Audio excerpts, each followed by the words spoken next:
जय हिंद दोस्तों। आज हम लोग पॉलिटिकल साइंस का 7वां क्लास देखेंगे। ठीक है, पिछले 6 क्लास में हम लोग देखें कि भारतीय संविधान का निर्माण किस प्रकार हुआ। ठीक है, आज हम लोग देखेंगे नागरिकता सबसे इम्पोर्टेंट है। ठीक है, ये एसएससी, रेलवे, बैंकिंग, बीसीएस इत्यादि सभी परीक्षाओं के लिए ये काफी उपयोगी है। ठीक है, नागरिकता संविधान के भाग 2 तथा अनुच्छेद 5 से 11 में वर्णित है। याद रखेंगे, मूल संविधान में 22 भाग थे, 8 अनुसूची थी। ठीक है, 395 अनुच्छेद थे। वर्तमान में अनुसूची की संख्या 12। ठीक है, अब है कि नागरिकता का अर्थ होता है, ठीक है, लोकतांत्रिक राज्य में, लोकतांत्रिक देश में नागरिक किसी भी व्यक्ति को राज्य की पूर्ण सदस्यता प्रदान करती है। ठीक है, पूर्ण अधिकार प्रदान करती है, किसी भी देश का पूर्ण अधिकार प्रदान करती है, नागरिकता कहलाएगा। ठीक है, अब है नागरिकों के अधिकार। याद रखेंगे, एक है भारत में भारतीय नागरिक के अधिकार और दूसरा है विदेशियों को प्राप्त अधिकार। ठीक है, हम लोग ध्यान देंगे सबसे पहले नागरिकों को प्राप्त अधिकार। ठीक है, कुछ अधिकार जो है नागरिकों को विशेष तौर पे दिया गया है, भारतीय नागरिकों को। ठीक है, जैसे है हमारा मौलिक अधिकार अनुच्छेद 14 से 35 तक है। ठीक है, अनुच्छेद 14 से 35 तक है, जिसमें अनुच्छेद 15, 16, 19, 29 ये विशेष तौर पर भारतीय नागरिक को दिया गया है। याद रखेंगे, अनुच्छेद 15 जो है धर्म, जाति, लिंग इत्यादि के आधार पर हम भेदभाव नहीं कर सकते हैं। याद रखेंगे कि आरक्षण इत्यादि का व्यवस्था भी अनुच्छेद 15, 16 में दिया गया है। ठीक है, अनुच्छेद 16 कहता है लोक नियोजन के समक्ष सरकार के समक्ष सभी समान है। लोक नियोजन के समक्ष सभी समान है। ठीक है, अगला है 19, अनुच्छेद 19। ठीक है, अनुच्छेद 19 इसमें है 6 तरह का अधिकार हम लोग को दिया गया है। ठीक है, इसी का कौ में प्रेस की स्वतंत्रता है। ठीक है, इसी का 19 का कौ में प्रेस की स्वतंत्रता है और 19 में 6 तरह के अधिकार दिए गए हैं। ये है, इसको हम लोग कह सकते हैं अभिव्यक्ति की स्वतंत्रता। ठीक है, अभिव्यक्ति की स्वतंत्रता। अब है केवल भारतीय नागरिक ही संवैधानिक पद धारण कर सकते हैं। भारत के जो नागरिक है वही संवैधानिक पद धारण कर सकते हैं, जैसे राष्ट्रपति, उपराष्ट्रपति, उच्चतम न्यायालय के न्यायाधीश तथा महान्यायवादी, राज्यपाल। देखेंगे, याद रखेंगे, भारत में राष्ट्रपति कार्यपालिका के प्रमुख होते हैं। ठीक है, राष्ट्रपति। ठीक है, राष्ट्रपति भारतीय संविधान के अनुच्छेद 52 में वर्णित है, राष्ट्रपति। ठीक है, राष्ट्रपति का चुनाव कोई बाहरी व्यक्ति, कोई विदेशी मूल का व्यक्ति नहीं इसमें हिस्सा ले सकता है। दूसरा, उपराष्ट्रपति भारतीय संविधान के अनुच्छेद 63 में वर्णित है। 52 में राष्ट्रपति, 52 में राष्ट्रपति। याद रखने का तरीका हम लोग याद रखेंगे, 52 में राष्ट्रपति। ठीक है, 52 में प्लस 11, 52 प्लस 11 63 में उपराष्ट्रपति। 52 में राष्ट्रपति, 52 प्लस 11 63 में उपराष्ट्रपति और 63 और 153 में राज्यपाल। 52 प्लस 101 53, 153 में राज्यपाल बने हैं। ठीक है, अब है उच्चतम न्यायालय के उच्चतम एवं उच्च न्यायालय के न्यायाधीश। याद रखेंगे, उच्चतम न्यायालय का अनुच्छेद 124 में वर्णित है। उच्चतम न्यायालय का अनुच्छेद 124 में वर्णित है तथा उच्च न्यायालय का 214 में वर्णित है। याद रखेंगे, 124 उच्चतम न्यायालय सुप्रीम कोर्ट 124 तथा हाई कोर्ट 214। ठीक है, अब है महान्यायवादी को अनुच्छेद 76 में 76 में वर्णित किया गया है। किसमें? अनुच्छेद 76 में। ठीक है, राज्यपाल को कितना में? 153। याद रखेंगे, महान्यायवादी देश के किसी भी न्यायालय में जाके बहस कर सकते हैं। देश के किसी भी, उच्चतम न्यायालय हो या उच्च न्यायालय हो या जिला न्यायालय। ठीक है, इन्हें महान्यायवादी को अधिकार होता है कि वो संसद के किसी भी सदन के बैठक में भाग ले सकता है। ठीक है, भाग ले सकता है, बोल सकता है, बस सिर्फ मत नहीं दे सकता है। ठीक है, अगला है केवल नागरिकों को ही मतदान मतदान का अधिकार है। भारतीय नागरिक जो है उन्हें ही मतदान का अधिकार प्राप्त है। भारतीय नागरिक ही मतदान दे सकते हैं और विदेशी नहीं। ठीक है, ये है केवल नागरिकों को।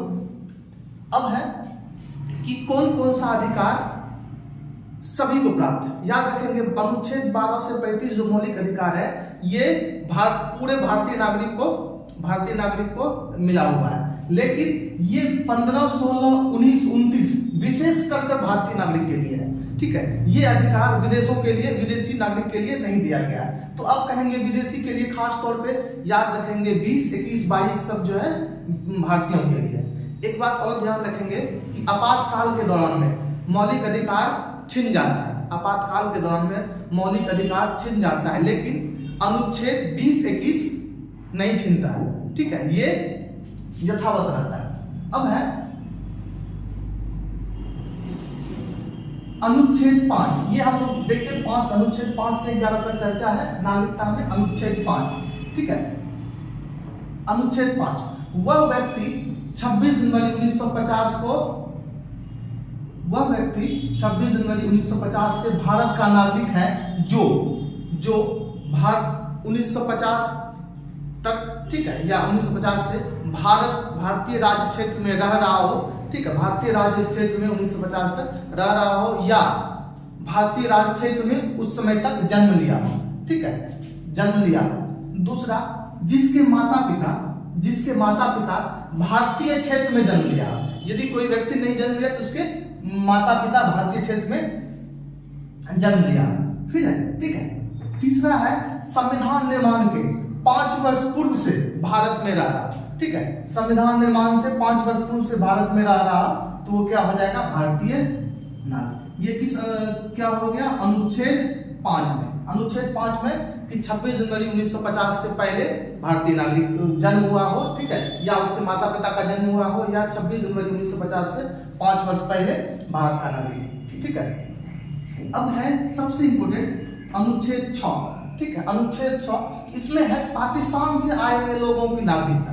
ठीक है, जो लोग पाकिस्तान में आजादी, ठीक है, जब ये निर्धारित हुआ कि भारत 2 गणराज्य में बटेगा, पहला भारत उसके बाद दूसरा पाकिस्तान, तो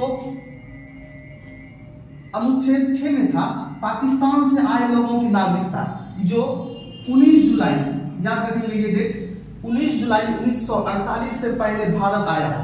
जब 19 जुलाई 1948 से पहले पाकिस्तान प्रांत छोड़कर भारत आ गया हो।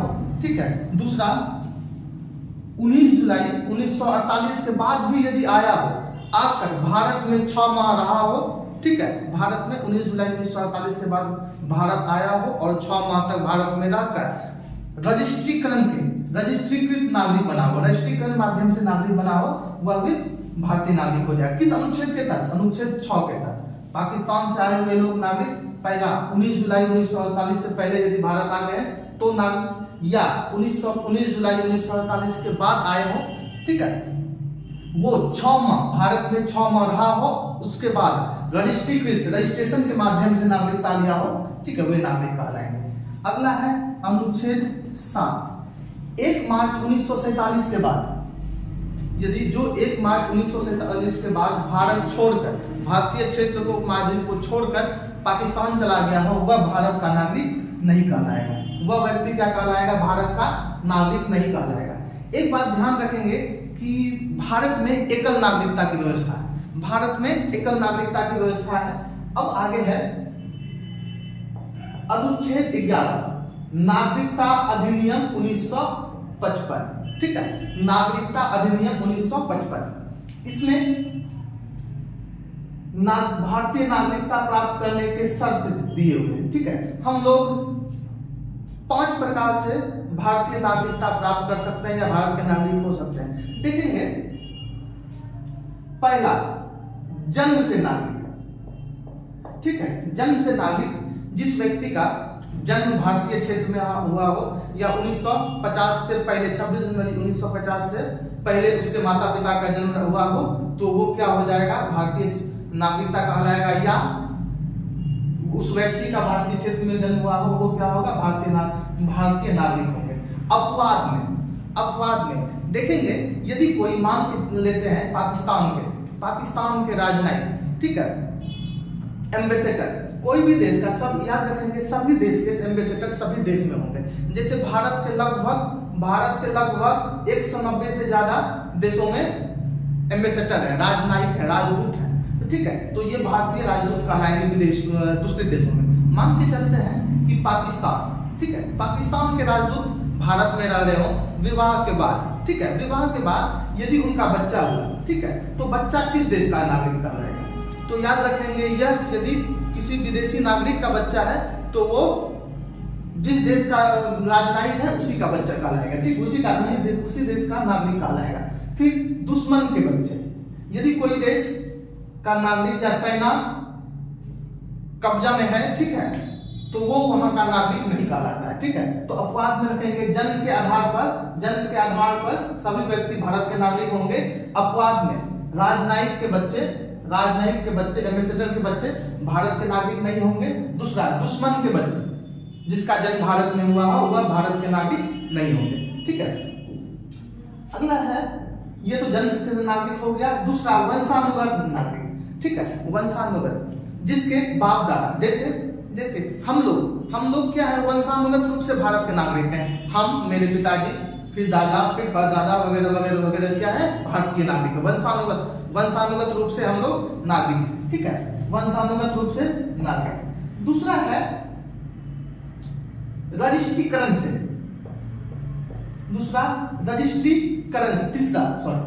तीसरा रजिस्ट्रीकरण के माध्यम से। जैसे कि कोई भी व्यक्ति देश का नागरिक हो, ठीक है, कोई व्यक्ति देश का नागरिक हो और विवाह किसी दूसरे देश के व्यक्ति के साथ हो गया, ठीक है, तो वो नागरिक रजिस्ट्रीकरण के माध्यम से भारतीय नागरिकता ले सकते हैं। जैसे मान लेते हैं हमारा, ठीक है, हम किसी विदेशी से विवाह कर लेंगे, ठीक है, विवाह कर लिए तो वो जो विदेशी होगी, ठीक है, उसका नागरिकता भारतीय नहीं होगा। उसको क्या करना होगा, रजिस्ट्रीकरण के माध्यम से भारत का नागरिकता लेना होगा, ठीक है। जैसे देखेंगे कि बहुत से लोग होते क्या है कि अमेरिका वगैरह में क्या किया जाता है कि एशिया के लोग जाते हैं, उसके बाद अमेरिकी लोगों से शादी कर लेते हैं, ठीक है, विवाह कर लेते हैं, उसके बाद वहां आसानी से नागरिकता मिल जाता है। लेकिन वहां पे याद रखें, भारत में ये थोड़ा मुश्किल होता है। वहां पे अमेरिका आदि देशों में विवाह का बहुत बड़ा महत्व नहीं है। हम भारतीयों में विवाह का मतलब 7 जन्मों का संबंध हो जाता है, ठीक है। क्या होगा, रजिस्ट्रीकरण के माध्यम से वही लोग ले सकते हैं जिसका, मान लेते हैं एक पक्ष भारतीय हो दूसरा विदेशी हो, वो आके नागरिकता ले सकता है। या फिर जो व्यक्ति भारतीय मूल का था और नागरिकता छोड़ चुका था, ठीक है, छोड़ चुका हो, वह व्यक्ति भी भारत का नागरिक रजिस्ट्रीकरण माध्यम से ले सकता है। अगला है देशीकरण से, ठीक है, कोई भी व्यक्ति अपना एप्लीकेशन डाल के, ठीक है, अपना आवेदन दे के देशीकरण के द्वारा भारत की नागरिकता प्राप्त कर सकता है, ठीक है। देशीकरण के माध्यम से वो कोई भी ले सकता है, ठीक है, कोई भी आवेदन करेगा। आवेदन का प्रोसेस में पहले सरकार के द्वारा जांचा परखा जाएगा, फिर नागरिकता दिया जा सकता है, किसका, देशीकरण के माध्यम से, ठीक है।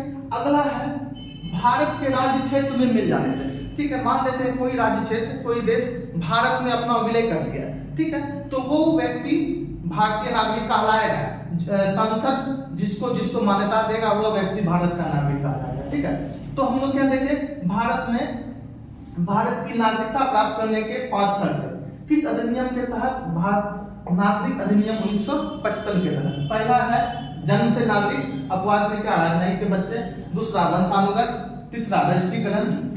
चौथा देशीकरण। 5वां, भारतीय राज्य क्षेत्र में मिल जाने से।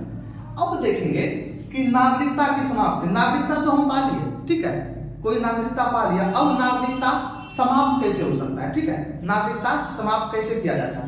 तो इसमें है, ये 3 तरह से होता है।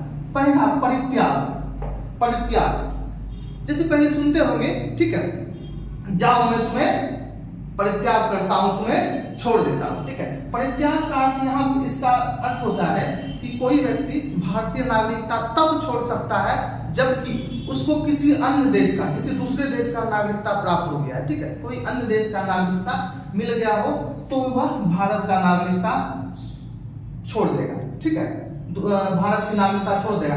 हाँ, शर्त यही है कि उसको किसी अन्य देश की नागरिकता प्राप्त हुआ, ठीक है। अगला है पर्यवसान, ठीक है, यह है कि जब किसी व्यक्ति को किसी अन्य देश का नागरिकता प्राप्त हो गया तो यह स्वतः समाप्त हो जाता है, भारत की नागरिकता स्वतः समाप्त हो जाता है, ठीक है। जब किसी व्यक्ति को किसी अन्य दूसरे जगह में नागरिकता दे दिया जाता है तो याद रखेंगे क्या हो जाएगा, वो पर्यवसान अपने आप समाप्त हो जाता है। तीसरा है वंचित कर देना। क्या है? वंचित कर देना। जब कोई देश विरोधी कार्यों में लिप्त पाया जाता है कोई व्यक्ति, तो क्या किया जाता है, विशेष तौर पे उसे क्या किया जाता है, वंचित। कभी कभी सुने होंगे फिल्मों में कि तड़ी पार कर दिया जाता है, मतलब उस राज्य में, कोई भी राज्य में कुछ दिनों के लिए आने से रोक दिया जाता है। उसी प्रकार ये है, वो तो तड़ी पार नहीं कहेंगे, उसी का भावार्थ है, ठीक है, वंचित करना। मतलब क्या होगा, देश का नागरिकता छीन लिया जाएगा, ठीक है, भारतीय नागरिकता छीन लिया जाएगा। तो प्राप्त करने के 5 शर्त और छोड़ने के 3 शर्त। अब है, याद रखेंगे, भारतीय नागरिकता एकल नागरिकता है, ठीक है। 2019 से पहले तक जम्मू कश्मीर में दोहरी नागरिकता की व्यवस्था थी, लेकिन 2019 के बाद से संपूर्ण भारत में एकल नागरिकता है, एक नागरिकता एक झंडा, ठीक है, एक झंडा, याद रखेंगे। अब भारत के साथ साथ ब्रिटेन में भी एकल नागरिकता है। यदि क्वेश्चन पूछा जाए तो कई बार प्रश्नों में पूछा गया है कि एकल नागरिकता भारतीय संविधान में कहां से लिया गया है, तो ब्रिटिश संविधान से। कहां से लिया गया है? ब्रिटिश संविधान से। अब है कि दोहरी नागरिकता कहां का है, तो सबसे है कि यूएसए, संयुक्त राष्ट्र अमेरिका में, और स्विट्जरलैंड में। वहां के लोग देश के नागरिक भी होते हैं, फिर राज्य के भी नागरिक होते हैं, ठीक है। अब है, ये हाल ही का घटना है, नागरिक संशोधन कानून सीएए, ठीक है, सीएए नागरिकता संशोधन अधिनियम सीए 2019। इसमें काफी हल्ला गुल्ला हुआ पिछले समय, कोरोना से पहले, कोविड-19 से पहले काफी हल्ला गुल्ला हुआ था। नागरिक संशोधन कानून सीएए 2019, इसमें हम लोग देखेंगे कि इसमें एक था कि 3 देश, अफगानिस्तान, बांग्लादेश तथा पाकिस्तान, याद रखेंगे, ये तीनों देश इस्लामिक देश है, ठीक है, ये तीनों देश अब इस्लामिक देश है। यहाँ पे मुस्लिमों का, इस्लाम का बहुसंख्यक है, ठीक है, बहुसंख्यक है, ठीक है। और यहाँ पे इस देश में 6 धर्म के लोग अल्पसंख्यक रूप में रहते हैं। कौन कौन? हिंदू, सिख, बौद्ध, जैन, पारसी, ईसाई। कितना? 6। हिंदू, सिख, बौद्ध, जैन, पारसी, ईसाई, 6 धर्म के लोग अल्पसंख्यक है, ठीक है। जो वहां से, जो उस देश को छोड़कर, ठीक है, ये तीनों देश, कौन कौन? अफगानिस्तान, बांग्लादेश, पाकिस्तान से आए हुए ये 6 धर्म के लोग आकर भारत की नागरिकता ले सकते थे। कब से? जो 31 दिसंबर 2014 से पहले भारत आ गए थे, ठीक है, उन्हें भारत की नागरिकता देने का प्रावधान इस कानून में है। इसमें सीएए में, नागरिकता संशोधन अधिनियम। याद रखेंगे, अल्पसंख्यक को, किस देश से आए हुए अल्पसंख्यक को? बांग्लादेश, पाकिस्तान, अफगानिस्तान से। कितने धर्म के लोगों को? 6 धर्म के लोगों को, हिंदू, सिख, बौद्ध, जैन, पारसी, ईसाई। ये कब से लागू किया गया? 31 दिसंबर 2014। याद रखेंगे कि पहले प्रावधान था, इससे पहले प्रावधान था कि 11 वर्ष से जो भारत में रह रहा हो तो वो राष्ट्रीयकरण माध्यम से नागरिकता ले सकता है, ठीक है। लेकिन इस अधिनियम सीएए के द्वारा क्या गया कि 5 वर्ष तक जो भारत में रह रहा हो, यदि वह अपनी नागरिकता साबित करेगा तो वो क्या हो जाएगा, उसे भारतीय, 5 वर्ष से भारत में रहने का यदि कोई प्रूफ देगा तो भारत की नागरिकता उसे मिल जाएगी। किसके तहत? सीएए के तहत। याद रखेंगे, सीएए कब लाया गया? 2019 में, नागरिकता संशोधन कानून, ठीक है। अब इसमें कौन कौन देश से आए हुए अल्पसंख्यक को मान्यता दिया गया था? अफगानिस्तान, पाकिस्तान, बांग्लादेश, ठीक है। किन धर्मों के? 6 धर्म, याद रखेंगे, 6 धर्म। कौन कौन? हिंदू, सिख, बौद्ध, जैन, पारसी, ईसाई। ठीक है, ये कब से मान्यता दिया गया? 31 दिसंबर 2014 से पहले जो भारत आए हों और 5 साल रहने के बाद उसे नागरिकता दिया जाए। ठीक है, तो हम लोग इसका स्क्रीनशॉट ले लेंगे। ठीक है, और अगले क्लास में हम लोग देखेंगे मौलिक अधिकार। भारत में मौलिक अधिकार किस प्रकार मिलता है। मौलिक अधिकार जो है अनुच्छेद 12 से 35 तक दिया गया है, उसको देखेंगे अच्छे से।